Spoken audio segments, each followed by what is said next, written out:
barring a political breakthrough in the next several hours, and let's not kid ourselves, how likely is that? The so-called sequestration begins tomorrow, March 1st.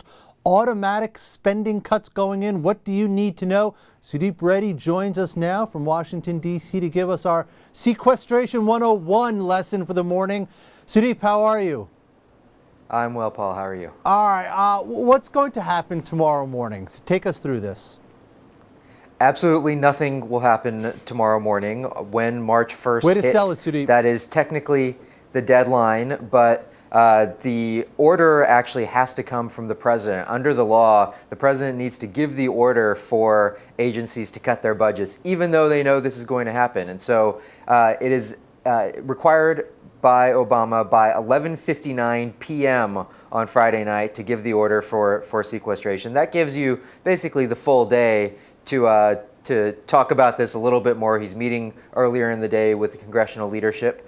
And by the end of the day, we still don't expect anything to happen, but that's when the order goes out, and we will see trickling out over the weekend some of the guidance from the Office of Management and Budget, the Budget Office for the White House, and all of the directives for the agencies to actually start that cutting. But it will take weeks for the cutting to actually take place.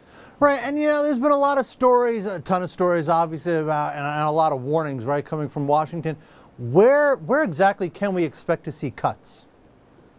Well, the cuts technically do begin March 1st as soon as that order comes in. And so the budgets would be reduced under the sequestration. And it's across the board, hitting just about every government account. It's basically 8% across non-defense programs, 13% across defense programs. Because of the way this was delayed from January 1st until March 1st, it compresses the time frame when this all needs to happen. Since the fiscal year for the government goes through September, this is basically $85 billion worth of cuts in one period.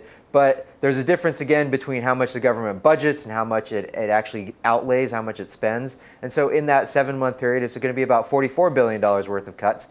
And we don't know all the details about how it's going to come out, but it's probably going to be about a month before you see the most severe effects of the furloughs, for instance, because the government has to give workers 30 days notice for furloughs, and so it'll be April 1st before you actually see some of those things occurring, if they do occur. Of course, April Fool's Day. Yeah, that's right, exactly. All right, Sudeep, thank you very much. Appreciate the time.